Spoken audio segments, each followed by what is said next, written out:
Saya berada di depan, jangan depan Pak Chandra.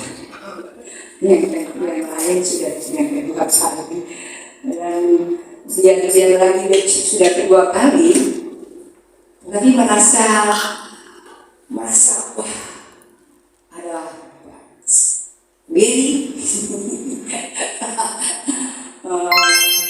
Dan kiranya Tuhan sendiri akan menyempurnakan apa yang akan disampaikan. Amin.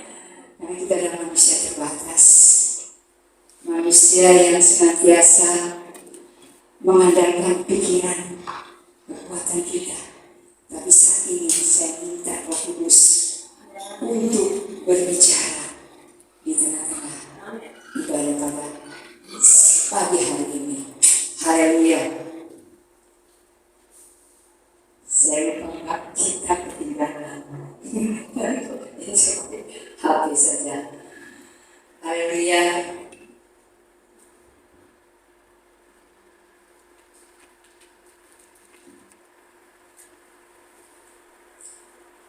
Puji akan nama Tuhan. Pada pagi hari ini kita akan membuka di dalam Yohanes 4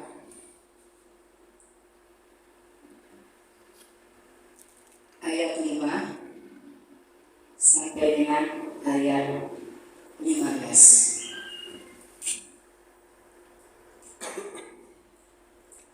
Sorry, saya juga kecamatan.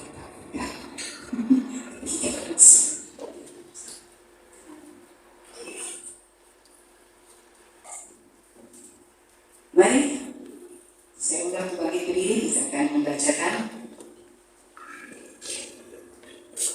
ayat yang kelima, mulai dari ayat 5. 3, 2, 1. Maka sampailah ia ke sebuah kota di Samaria yang bernama Sikar dekat tanah yang diberikan Yakub dahulu kepada anaknya Yusuf. Di situ terdapat sumur Yakub. Yesus mengerti oleh perjalanan, karena itu dia duduk di pinggir sumur itu. Hari kira-kira pukul 12. Maka datanglah seorang perempuan Samaria hendak menimba air. Kata Yesus kepadanya, "Berilah aku minum." Sebab murid-muridnya telah pergi ke kota membeli makanan. Maka kata perempuan Samaria itu kepadanya, "Masakan engkau seorang Yahudi minta minum kepadaku seorang Samaria?" Sebab orang Yahudi tidak bergaul dengan orang Samaria. Jawab Yesus kepadanya, "Jika engkau tahu tentang karunia Allah dan siapakah dia yang berkata kepadamu, 'Berilah aku minum,' niscaya engkau telah meminta kepadanya, dan ia telah memberikan kepadamu air hidup." Kata perempuan itu kepadanya, "Tuhan, engkau tidak punya timba dan sumur ini amat dalam. Dari manakah engkau memperoleh air hidup itu? Adakah engkau lebih besar daripada bapa kami Yakub yang memberikan sumur ini kepada kami dan yang telah minum sendiri dari dekatnya, ia serta anak-anaknya dan ternaknya?" Jawab Yesus kepadanya, "Barang siapa minum air ini, ia akan haus lagi. Tetapi barang siapa minum air yang akan kuberikan kepadanya, ia tidak akan haus untuk selama-lamanya. Sebaliknya, air yang akan kuberikan kepadanya akan menjadi mata air di dalam dirinya, yang terus-menerus memancar sampai kepada hidup yang kekal." Kata perempuan itu kepadanya, "Tuhan, berikanlah aku air itu, supaya aku tidak haus dan tidak usah datang lagi ke sini untuk menimba air." Kata Yesus kepadanya, Pergilah, "Panggillah suamimu dan datang ke sini." Cukup sampai di sini. Puji Tuhan, saya mengambil tema sumber air kehidupan. Saya pakai sumber air kehidupan. Kalau kita melihat kenapa saya mengambil sumber air kehidupan, karena Sumber air kehidupan itu saya menggambarkan ada dua. Air dari dunia dan air dari surga. Dan air daripada dunia itu ada dua jenis, air putih dan air berwarna. Kalau warna itu karena dibikin oleh manusia. Tetapi kalau air kehidupan daripada Tuhan, itu Tuhan yang memberikan. Kalau kita lihat warna-warni dalam air dunia yang dibuat oleh manusia, begitupun di dalam air kehidupan yang membuat Tuhan. Dengan cara apa Tuhan membuat? Memproses dalam kehidupan kita. Tuhan yang membuat. Warna-warni air dunia manusia yang membuat. Kita lihat di sini bahwa ada dua perbedaan. Air yang hanya untuk start dan stop. Saya nggak bisa dan stop karena meminum air dunia hanya sesaat. Setelah itu sudah. Lalu dia berakumulasi lagi, haus lagi. Tetapi di dalam air kehidupan Tuhan, itu kita akan dipuaskan, disegarkan selama-lamanya. Tidak akan ada orang yang dapat mengurangi air sedikit pun. Pemberian Tuhan itu luar biasa.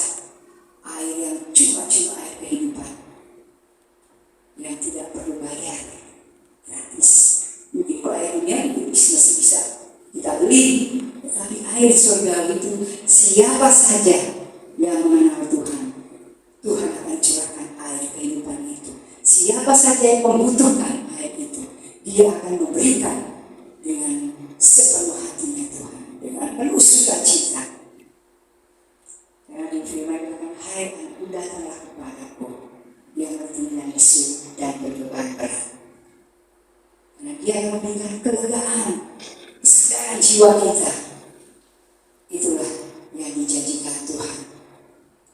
Kita berbicara di sini bahwa ketika Tuhan mengetahui orang-orang Samaria sudah mendengar bahwa Yesus membaptis sudah melebihi dari Yohanes. Walaupun bukan Yesus yang membaptis, murid-murid Yesus. Ya, kebanyakan murid-murid Yesus yang melakukan membaptis pertobatan itu murid-murid Yesus. Tetapi banyak orang bilang bahwa Yesus yang membaptis. Lalu Yesus meninggalkan Yudea dan Dia pergi ke Galilea. Dari Yudea Dia menuju Galilea, Dia harus melewati Samaria. Kemudian Dia berjalan dengan tengah hari yang panas terik. Dia berjalan menuju ke Samaria, tibalah di Samaria Dia. Dan di situ di kota Samaria Dia berdiri di tempat bekas Syekar, yaitu tanah Yakub, tanah yang tadinya diberikan kepada Yusuf, dahulu diberikan kepada Yusuf, tanah itu. Lalu Yesus pergi ke situ dan Dia duduk di pinggir, ketemu dengan sumur Yakub. Sumur Yakub, Dia duduk di situ, lalu Dia menunggu seorang perempuan Samaria. Dia menunggu seorang perempuan Samaria di situ. Tuhan mengerti, Tuhan punya rencana, Tuhan punya tujuan untuk seorang perempuan ini. Karena apa?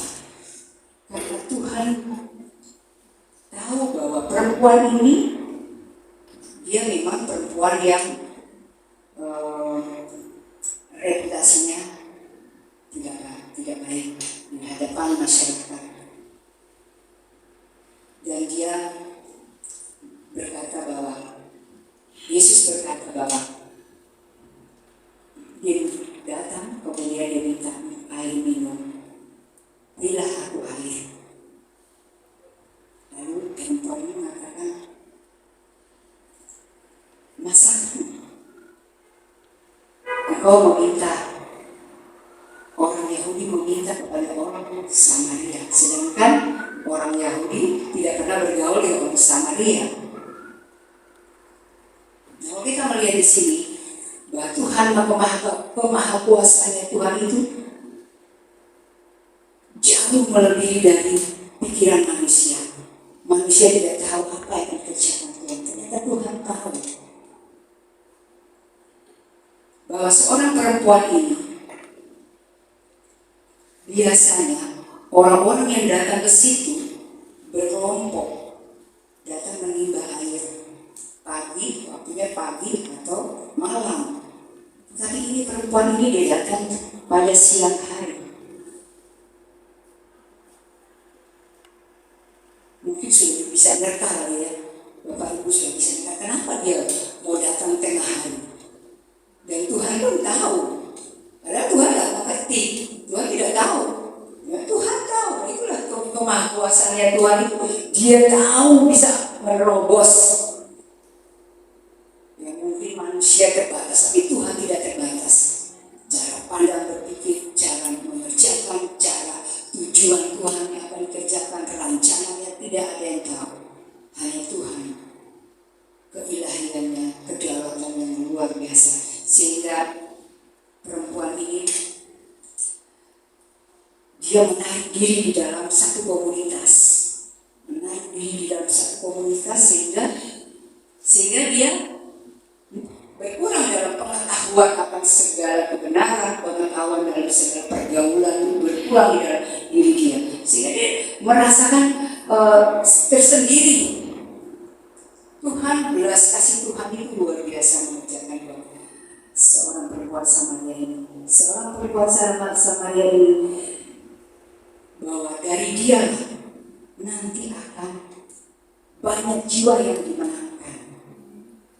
Tuhan memakai seorang perempuan Samaria dengan tujuan Tuhan di dalam setiap kehidupan anak Tuhan. Dia mengasihi. Dia tidak mengenal siapa dia, walaupun dia hidup kotor, tetapi Tuhan mau pakai dia.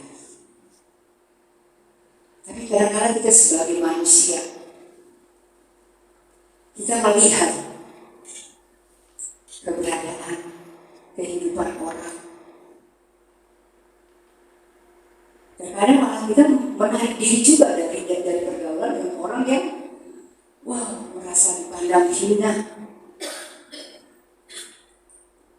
Tapi Tuhan Yesus luar biasa. Sehingga murid-muridnya Tuhan suruh untuk pergi ke kota mencari makanan. Lalu Yesus bercakap-cakap dengan seorang Samaria perempuan ini. Di sini dikatakan di dalam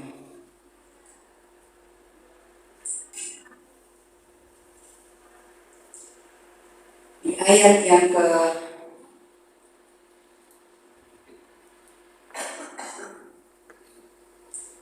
ayat 6, di situ terdapat sumur Yakub. Yesus sangat letih oleh perjalanan, karena itu ia duduk di pinggir sumur.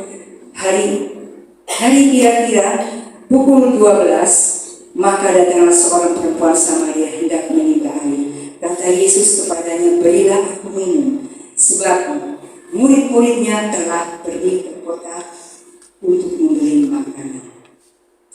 Maka kata perempuan Samaria itu kepadanya, masakah engkau seorang Yahudi meminta minum kepadaku seorang Samaria? Sebab seorang Yahudi tidak bergaul dengan orang Samaria. Jawab Yesus kepadanya, jikalau engkau tahu tentang karunia Allah dan siapakah dia yang berkata kepadamu, berilah aku minum, niscaya engkau telah meminta kepadanya dan ia telah memberikan kepadamu air hidup. Perempuan ini tidak memahami bahasa yang disampaikan Tuhan. Dia tidak memahami. Dia tahu hanya mengapa engkau meminta kepada seorang Samaria. Dan dia tidak tahu keilahiannya Tuhan, tidak tahu kemahakuasaannya Tuhan. Dia tidak tahu, dia tidak mengerti mengenal akan kuasa Tuhan yang akan dikerjakan di dalam kehidupan dia. Dia tidak tahu dan dia tidak bisa membaca situasi saat itu. Karena air yang selalu dia ambil itu akan haus kembali. Dia tidak mengerti, dia tidak bisa membayangkan apa sih maksudnya. Air yang haus, dia akan minum haus lagi. Tapi air yang Tuhan berikan, niscaya dia akan merasakan kesegaran di dalam jiwanya. Tapi itulah Tuhan memiliki rencana bagi setiap kita di dalam setiap kehidupan kita. Kata perempuan itu kepadanya, Tuhan, Engkau tidak punya timba dan sumur ini amat dalam. Dari manakah Engkau memperoleh air hidup ini? Itu dia tidak menyambung lagi dengan apa yang Tuhan sampaikan, apa yang Tuhan kerjakan di dalam kehidupan dia. Adakah engkau lebih besar daripada bapa kami Yakub yang memberikan sumur ini kepada kami dan yang telah minum sendiri dari dalamnya ia serta anak-anaknya dan ternaknya? Perempuan Samaria ini mengatakan, karena mereka hidup di kota Yudea ini, mereka mengambil air dari sumurnya Yakub. Dan sumur itu bukan mata air. Sumur itu karena resapan air hujan dan embun yang mengumpul di situ. Itu bukan mata air, hanya resapan air hujan. Tapi di situ dia katakan, apakah engkau melebihi dari Yakub? Sebab di sumur itu mencukupi segala kebutuhan orang-orang yang ada di situ. Orang-orang Samaria itu mencukupi baik anak, ternak, bahkan semua orang mereka datang untuk mengambil air itu.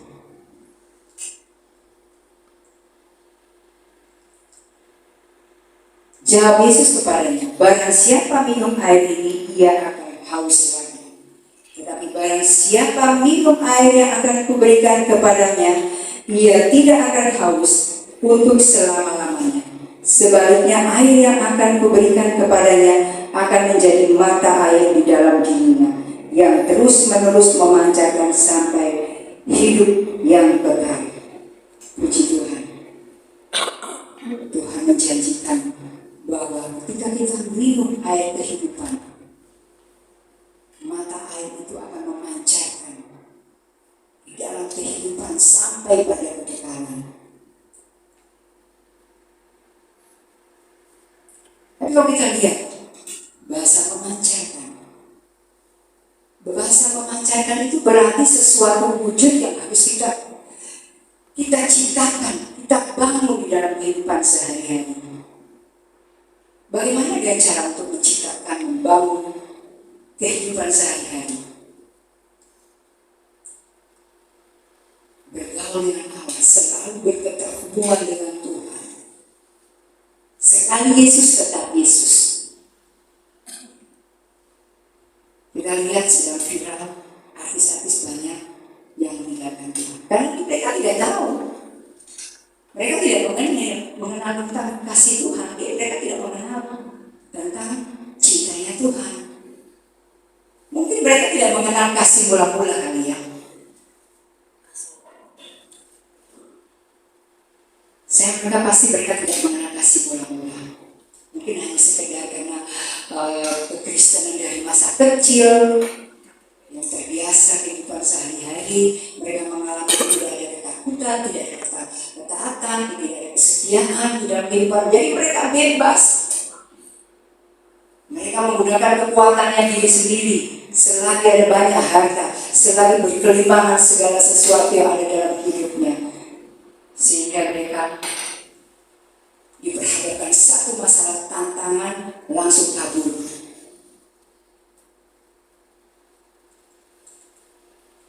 Di sini ada saya mau cerita sedikit mengenai tentang ada teman juga.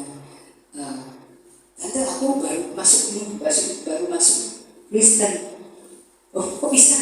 Iya, aku tadi dari seberang, dari agama seberang. Oh gitu, kok bisa? Iya, ceritanya begini. Ceritanya suami saya itu ngajak jalan-jalan ke gereja, ke kelenteng. Mereka mau datengin, mau tes seperti apa sih di dalam. Lalu mereka keliling, setiap keliling mereka merasa, mereka melihat situasi kok kurang enak ya. Terus kesana lagi kok kurang enak. Lalu mereka datang ke gereja. Di gereja di situ dia merasakan nyaman, dia merasakan sukacita. Kenapa bisa merasakan sukacita dan nyaman? Saya bertanya. Iya, karena orangnya baik-baik, pendetanya baik. Pendetanya baik. Saya bilang, kalau seandainya ada pendeta yang nggak baik di mana? Apakah bisa mau lari lagi ke kelenteng atau ke Wira atau kemana? Ya, saya melihat, atau kamu bisa melihat di sini ada yang jahat, di orang Kristen ada yang jahat, pendeta ada yang jahat. Lalu kamu datang ke satu tempat lagi, baik.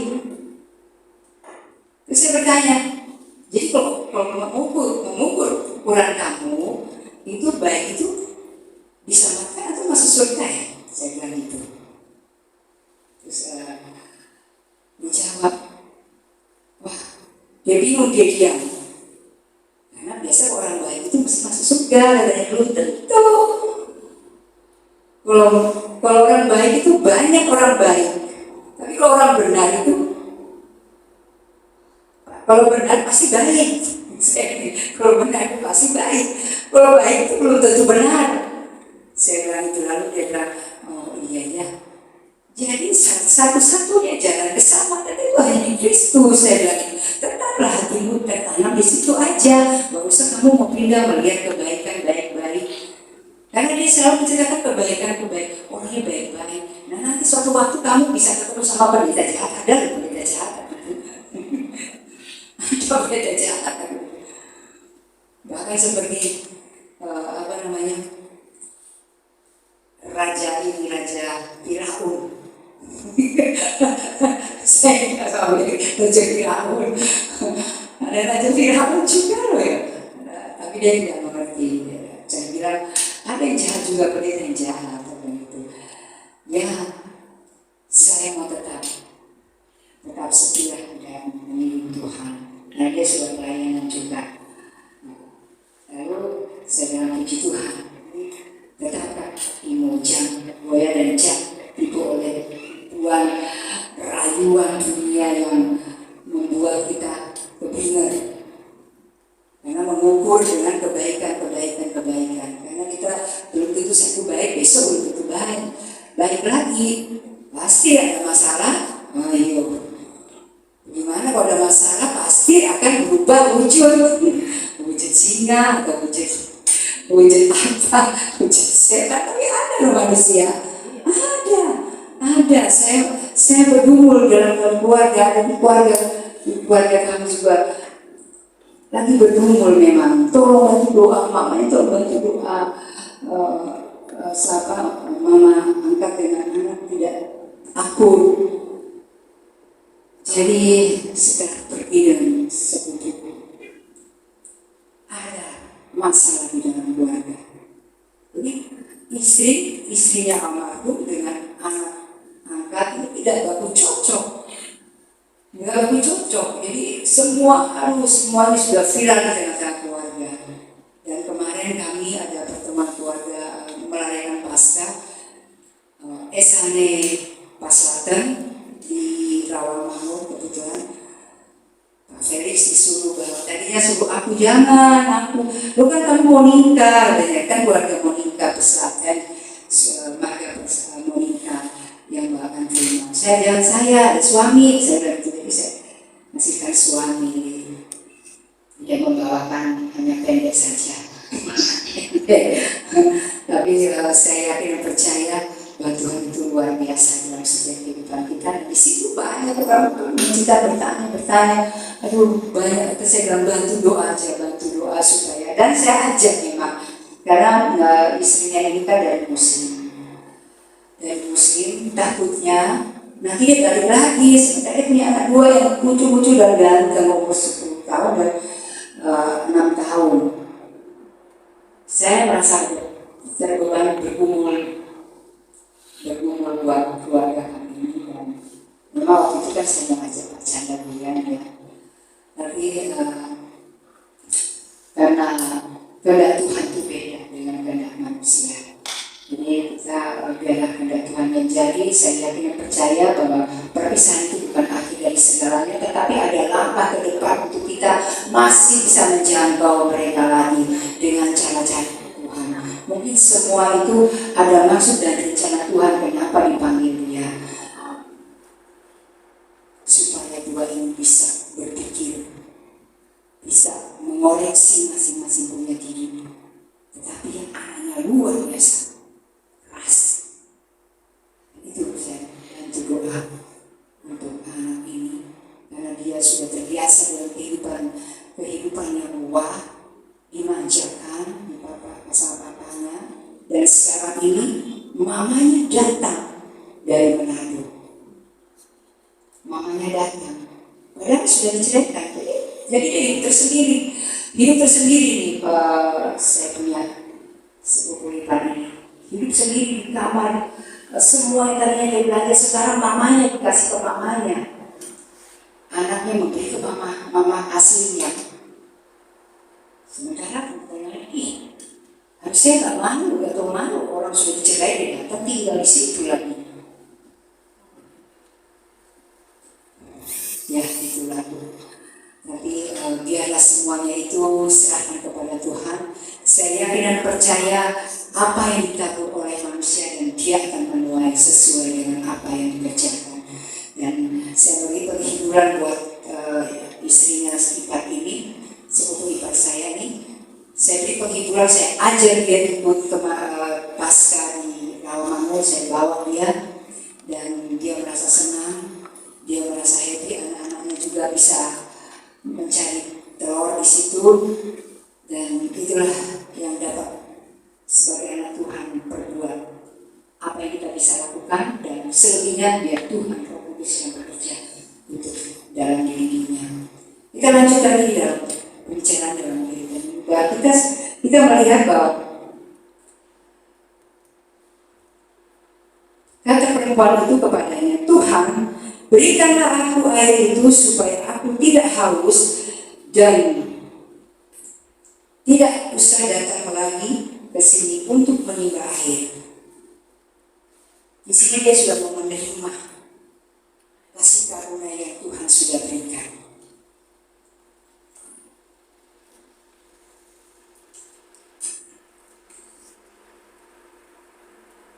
Karena di ayat 10 sini dikatakan, jika engkau tahu tentang karunia Allah dan siapakah dia yang berkata padamu, berilah aku minum, niscaya engkau telah meminta kepadanya dan ia telah memberikan kepadamu air hidup. Kita melihat di sini bahwa seorang perempuan Samaria ini, dia sudah mendapatkan karunia yang dia tanpa dia sadari, sehingga dia membuka hati. Dia ingin meminta sesuatu air kehidupan bagi dia, supaya dia tidak haus lagi.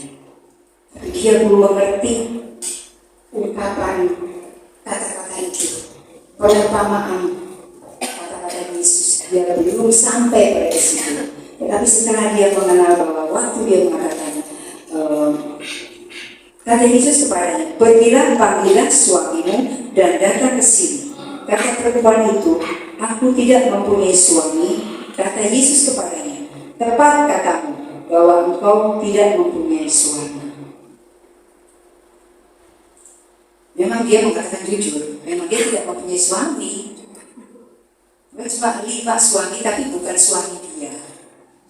dia udah ada jujur. Bisa aja dia bilang, aku gak punya suami, pada siapapun aku, suami orang pun aku gak punya, bisa juga. Tetapi ini dia jujur, dia mulai sudah membuka sedikit hati untuk menerima air kehidupan bagi dia yang dia sudah terima daripada Tuhan beri. Kata perempuan itu kepadanya, Tuhan, nyata sekarang padaku bahwa engkau seorang nabi. Lalu dia percaya dia adalah seorang nabi.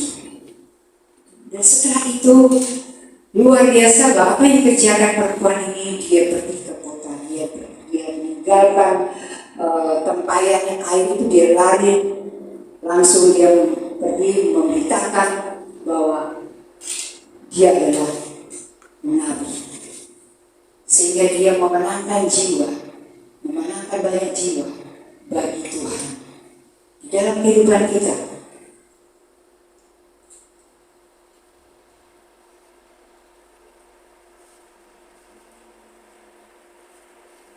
Dalam kehidupan kita bahwa Tuhan menunggu pertobatan yang baru dan jiwa-jiwa yang baru. Sekarang saat ini kesempatan kita untuk memberitakan kebenaran firman Tuhan sesuai dengan talenta kita. Mungkin ada yang pintar berbicara, ada yang cuma terbatas berbicara, cuma terbata-bata, ya terserah deh, sesuka berbicaranya terserah. Yang penting itu memberitakan. Kalau kita lihat sekolah-sekolah Alkitab itu, mereka memiliki standar. Dalam satu semester itu 1 jiwa dimenangkan. Tetapi kan bukan itu. Belum tentu, sedangkan Nuh aja sudah 120 tahun pelayanan mengiring Tuhan, nggak nyampe 10 loh. Nabi Nuh. Jadi Tuhan, beritakanlah.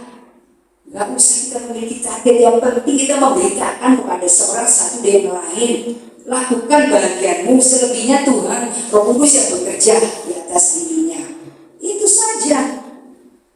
Tuhan menghendaki kita itu. Apa yang bisa kita lakukan? Kesempatan hidup ini harus kita kerjakan. Saya berpikir orang meninggal itu ya Tuhan. Kemarin saya itu mendapatkan terinspirasi perkumpulan Esane Paselatan itu.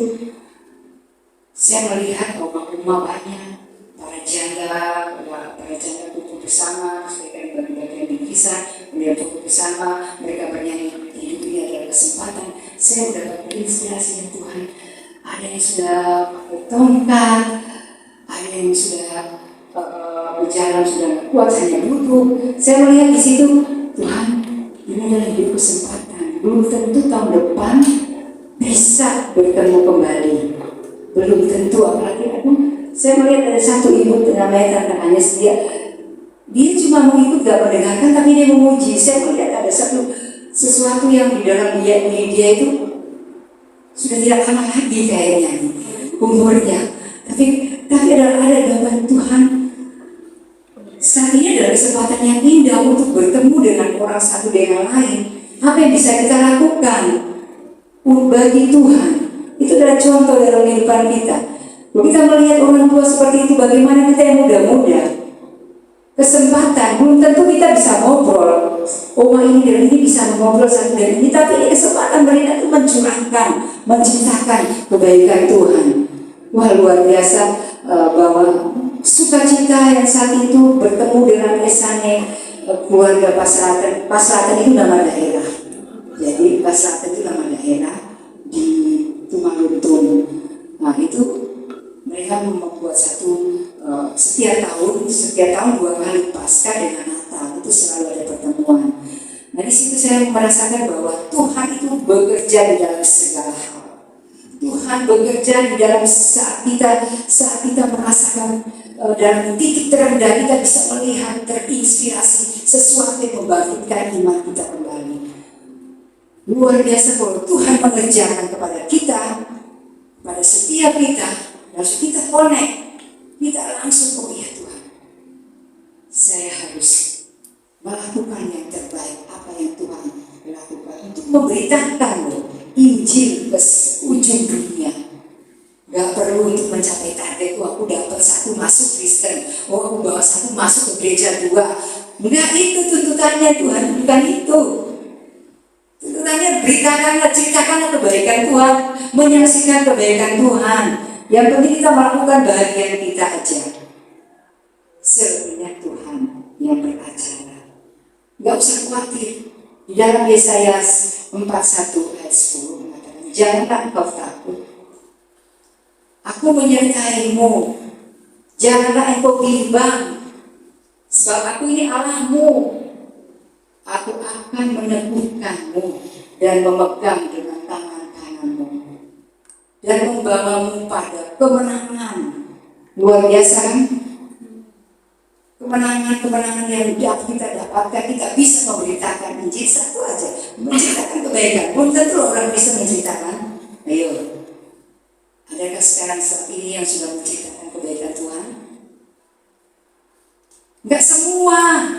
Mereka mengalir aja kehidupan keseharian. Pas hari itu sebagai seorang Kristen ya udah melakukan yang baik, melakukan aktivitas yang hari-hari. Tetapi satu yang Tuhan tuntut itu sering tidak dikerjakan bagi kita.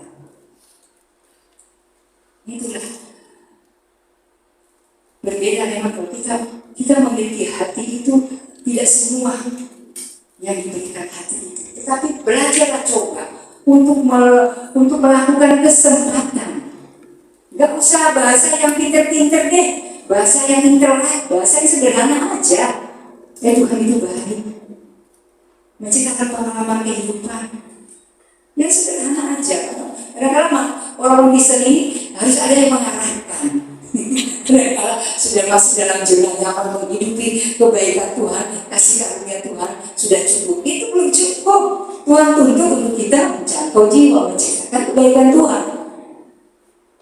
Jadi kita semua di sini, mari saya ajak untuk selalu ingat akan kebaikan Tuhan, ingat akan amanat agungnya Tuhan. Karena amanat agung itu yang akan membawa kepada kerajaan. Kita menceritakan jangan bukan kerjanya sia-sia kok. Kita menceritakan satu aja, kita mendapatkan mahkota walaupun dia belum masuk Kristen. Kita sudah menabur itu, nanti Tuhan yang selebihnya. Yang penting kita sudah melakukan. Kita berbicara pada berapa orang, ada berapa nih mutiara-mutiara di mahkota. Karena sekolah itu kan diajarin.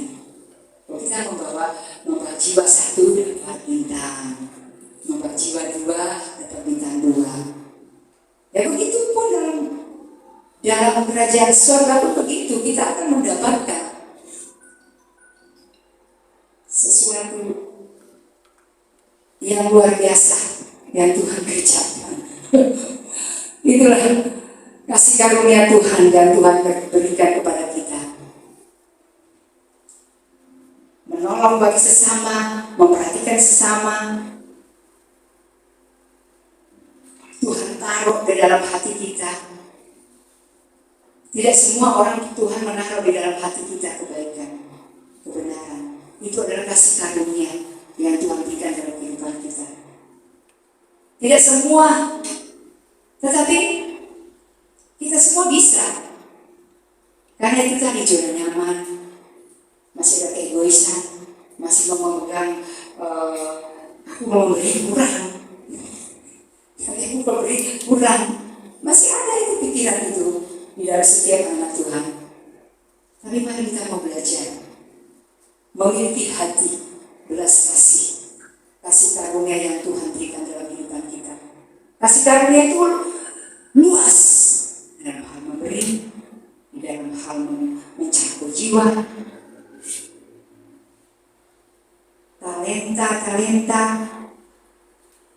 yang kita punya itu juga kasih karunia sesuai dengan talenta yang kita kerjakan. Tapi kadang-kadang kita diberikan oleh Tuhan talenta kita tidak mau mengerjakan. Atau dia biasa main musik, kemudian dia nggak mau main musik, itu ada juga. Soal bukan di sini. Tetapi mari saya ajak Bapak Ibu, saudara yang kasih dalam Tuhan, kita mau belajar untuk menciptakan kebaikan, belajar untuk menikmati kasih karunia yang Tuhan berikan. Kasih karunia itu harus kita wujudkan dalam bentuk dan tindakan di dalam kehidupan kita. Baru kita bisa menghidupkan iman kita kepada Tuhan. Jangan kita memikirkan perkara-perkara duniawi, pikirkanlah perkara-perkara yang ada di atas. Kita kembali akan ke sana. Kita ini kan camat. Masih ada yang ingat camat itu apa? Mati. Jangan mati. Menuju ke sana. Jadi marilah. Seolah-olah kita itu mau meninggal besok. Jadi kita berlomba-lomba untuk berbuat baik, melakukan kebenaran, akan firman Tuhan.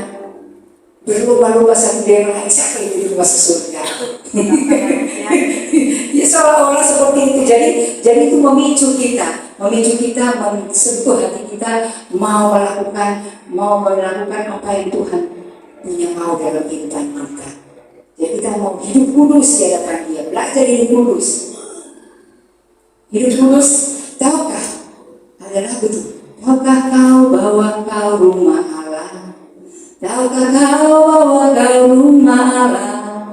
Tahukah kau bahwa kau rumah Allah? Engkau rumah Allah yang kudus, dipenuhi dengan kesucian, dipenuhi dengan kesukaan, dipenuhi dengan kemuliaan. Engkau rumah Allah yang kudus. Jadi kita ini rumah Allah yang kudus, kita harus menjaga dan merawat rumah Allah. Kok kita bisa merawat rumah di rumah sana yang kita tinggalin, bersih-bersihin, kita ngepel, kita nyapu, kita angkat sampah-sampah. Begitu pun di dalam hati kita pun membersihkan hati kita yang mungkin saya juga masih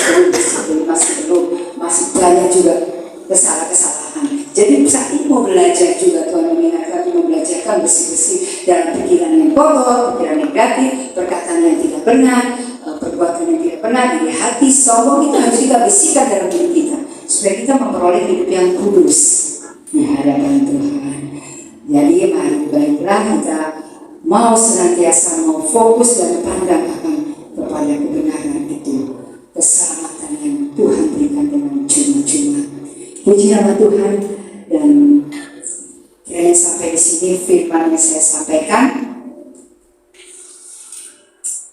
masih sudah ada sukacita? Amin.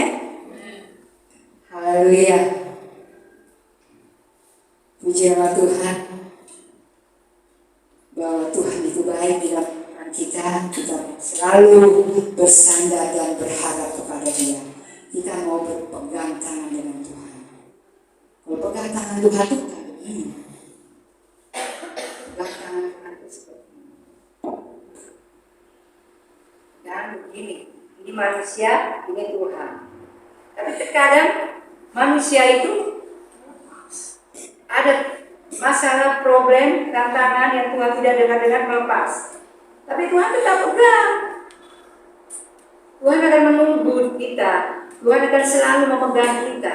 Dia menunggu dengan titik pada kesabaran Tuhan. Selalu Dia tunggu. Walaupun kita merasa Tuhan, aku sudah pada titik terendah, aku sudah ada hopeless, tidak ada jalan keluar. Tapi Tuhan tetap pegang. Tuhan tetap pegang. Tuhan menunggu sampai kita datang memegang kembali. Itu kuasa Tuhan, kasih Tuhan, kebesaran Tuhan yang Tuhan kerjakan.